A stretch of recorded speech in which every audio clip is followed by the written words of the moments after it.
നമ്മൾ ഈ ജീവിത വിജയം നേടിയ സ്ത്രീകൾ എന്നൊക്കെ പറയുമ്പോൾ പൊതുവെ എല്ലാവരും വിചാരിക്കുന്ന വലിയ വലിയ അവാർഡുകൾ അച്ചീവ്മെന്റ്സ് ഒക്കെ നേടിയ സ്ത്രീകളെ കുറിച്ചായിരിക്കും നമ്മൾ എപ്പോഴും അവരെയാണ് ആദരിക്കുന്നത് പറയുന്നത്. അതെന്താ വെച്ചാൽ വെല്ലുവിളികളെ ഇഷ്ടങ്ങളായി എടുത്തുകൊണ്ട് അത് നേടിയെടുക്കുന്ന ഒരു വിഭാഗം സ്ത്രീകളുണ്ട്. മറുവശത്ത് വെല്ലുവിളികൾ ജീവിതത്തിലേക്ക് അവർ ക്ഷണിക്കപ്പെടാതെ വരികയും അതിനെ അതിജീവിക്കുന്ന സ്ത്രീകൾ. ശരിക്കും അവരാണ് ഹീറോസ് എന്ന് നമുക്ക് പറയാം. അങ്ങനെ ഒരാളുടെ കഥയിലേക്കാണ് നമ്മളിനി പോകുന്നത്. കോഴിക്കോടാണ് അല്ലെ? 9 മാസം ഗർഭിണിയായിരിക്കെ ഭർത്താവ് മരിച്ചിട്ടും മക്കളെ പോലും നോക്കാൻ സമയമില്ലാഞ്ഞിട്ടും ചിലങ്കയുടെ ശബ്ദം ജീവിതത്തോട് ചേർത്ത് പിടിച്ച് നൃത്തം ചെയ്തും നൃത്തം പഠിപ്പിച്ചും ജീവിതത്തിലെ ആ ഇരുള് മായ്ച്ചു കളഞ്ഞ് ജീവിത വിജയം നേടിയ പ്രിയ വിജേഷ്. യെസ്, പ്രിയയുടെ വിശേഷങ്ങളാണ് ഇനി നമ്മൾ കാണാൻ പോകുന്നത്.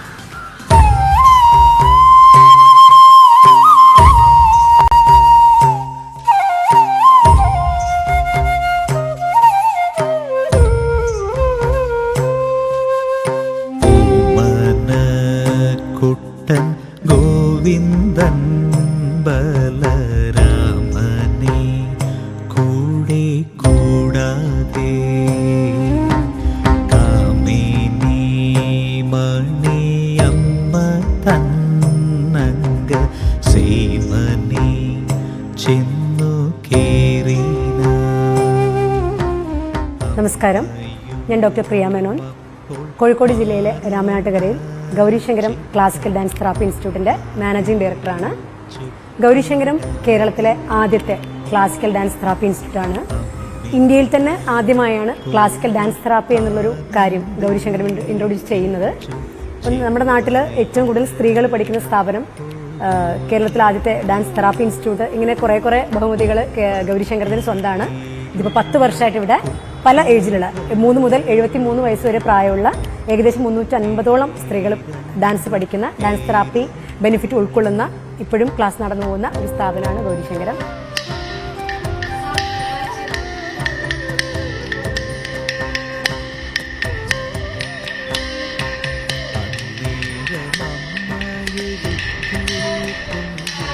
ഞാൻ ക്യാരിങ് ആയിട്ടിരിക്കുന്ന സമയത്ത് 8 മാസം ഗർഭിണിയായിട്ടിരിക്കുമ്പോൾ ഹസ്ബൻഡ് ആക്സിഡൻറ്റിൽ പെട്ട് മരിച്ചു പോകാനുണ്ടായത്. അപ്പോൾ ആ ഒരു സമയത്ത് നമ്മൾ സാധാരണ ഒരു സ്ത്രീ എങ്ങനെയാണ് ഒരു ഡിപ്രഷൻ സ്റ്റേജിലേക്ക് പോകുന്നത്, അതിൻ്റെ ഏറ്റവും പീക്കിൽ ആ അവസ്ഥയിലേക്ക് കടന്നു പോയ ഒരാളാണ് ഞാൻ. അപ്പോൾ എനിക്ക് ഒട്ടും റിക്കവർ ആവാൻ പറ്റാതിരുന്ന കുറച്ച് വർഷമായിരുന്നു അത്. ഒരുപാട് മെഡിസിൻ എടുക്കേണ്ടി വന്നിട്ടുണ്ട്, കൗൺസിലിംഗ് ഒരുപാട് പോകേണ്ടി വന്നിട്ടുണ്ട്, പൂർണ്ണമായിട്ടും നിർത്തി വെച്ചിരുന്നൊരു കാലം. അപ്പോൾ അത് കഴിഞ്ഞ് പിന്നീട് നമ്മുടെ സാമ്പത്തികമായിട്ടുള്ള അവസ്ഥയാണ് ശരിക്കും വീണ്ടും നൃത്തം തുടങ്ങാം എന്നുള്ളതിലേക്ക് എത്തിച്ചത്. എന്നിരുന്നാൽ കൂടി തുടങ്ങുന്ന സമയത്ത് എന്തെങ്കിലും പുതുമയായിട്ട് തുടങ്ങണം എന്നൊരാഗ്രഹം എനിക്കുണ്ടായിരുന്നു. അങ്ങനെയാണ് സ്ത്രീകൾക്ക് കൂടി വേണ്ടി ഒരു നൃത്ത വിദ്യാലയം എന്നാണ് ഉദ്ദേശിച്ചത്. അങ്ങനെ തുടങ്ങി. പക്ഷെ അതിങ്ങനെ ഗ്രാജുവലി അതിങ്ങനെ വളരെ കുറച്ച് സമയം കൊണ്ട് തുടങ്ങി, ഒരു 2-3 മാസം കൊണ്ട് തന്നെ എൻ്റെ ആ 6 വർഷമുള്ള പ്രശ്നങ്ങൾ ഇങ്ങനെ ക്രമേണ മാറി തുടങ്ങി. എനിക്ക് മെഡിസിൻ വേണ്ടാതായി, ഉറങ്ങാൻ അല്ലെങ്കിൽ വേറെ കൗൺസിലിങ്ങിൻ്റെ ആവശ്യമില്ലാതായി, നന്നായിട്ട് സംസാരിക്കാൻ. അപ്പോൾ എനിക്ക് മനസ്സിലായി ഇതൊരു ചികിത്സാ രീതി കൂടിയാണ്.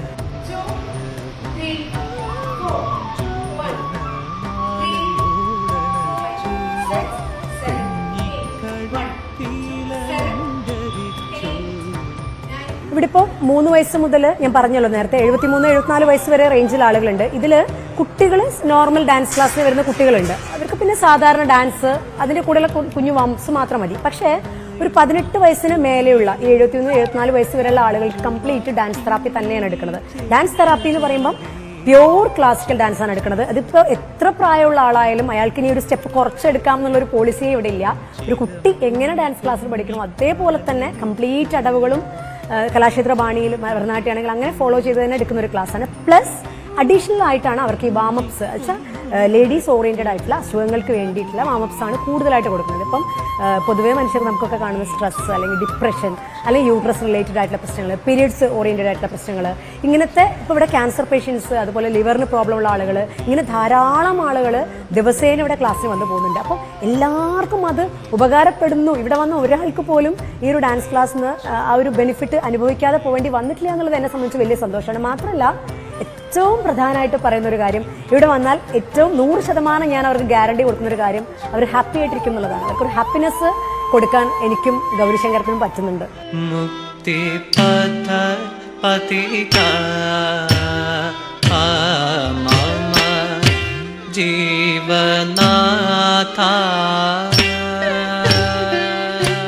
പഠിച്ചുകൊണ്ടിരിക്കുമ്പോൾ തന്നെ ഞാനിങ്ങനെ വിചാരിക്കും, എൻ്റെ ഒരു മാറ്റമൊന്നും വരുന്നില്ലല്ലോ, ഇത് പണ്ടും പലരുടെ അടുത്തും പോയ പോലെ ആണല്ലോ എന്നെല്ലാം വിചാരിക്കും. പക്ഷേ ഞാനറിയാണ്ട് സ്ലോലി അറിയാതെ അങ്ങ് മാറുകയാണ്. എനിക്കിങ്ങനെ എന്തോ ആവുകയാണ് പറയുമ്പോൾ. അറിയാതെ എങ്ങനെ മാറുന്നതെന്ന് എനിക്ക് തന്നെ അറിയുന്നില്ല. ഡാൻസൊക്കെ പഠിക്കാൻ തുടങ്ങിയപ്പോഴാണ് വിരലൊക്കെ ശരിക്കും മടക്കുന്നതിലൊക്കെ ബുദ്ധിമുട്ട് മാറിക്കിട്ടി.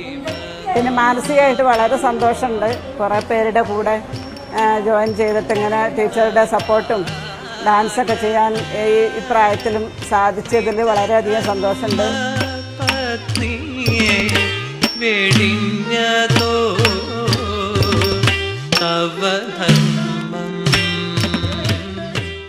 മോള് ഇപ്പം 9th പഠിക്കുന്നത്, 14 വയസ്സായി. ഇപ്പം ഞാൻ നേരത്തെ പറഞ്ഞ പോലെ അവളെ 8 മാസം ഗർഭിണിയായിരിക്കുന്ന സമയത്താണ് ഹസ്ബൻഡിൻ്റെ മരണം.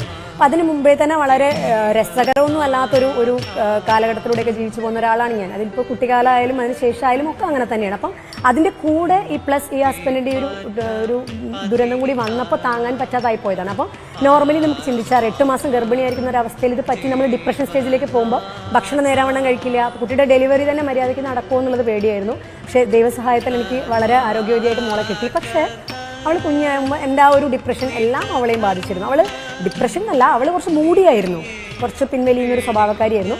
പക്ഷേ ഈ തെറാപ്പിയിലൂടെ ഞാൻ മാറിയ കൂടെ തന്നെ എൻ്റെ മോളും എൻ്റെ ഗൗരിയും മാറി തുടങ്ങി. ഗൗരിശങ്കരത്തിൻ്റെ പാതിയാണ് അവൾ, ഗൗരിയാണ് പേര്. അപ്പോൾ അവൾ മാറി തുടങ്ങി. ഇപ്പോൾ വളരെ ആക്റ്റീവാണ്, എല്ലാ കാര്യത്തിലും ആക്റ്റീവാണ്. അവളൊരു നല്ലൊരു നർത്തകി കൂടിയാണ്.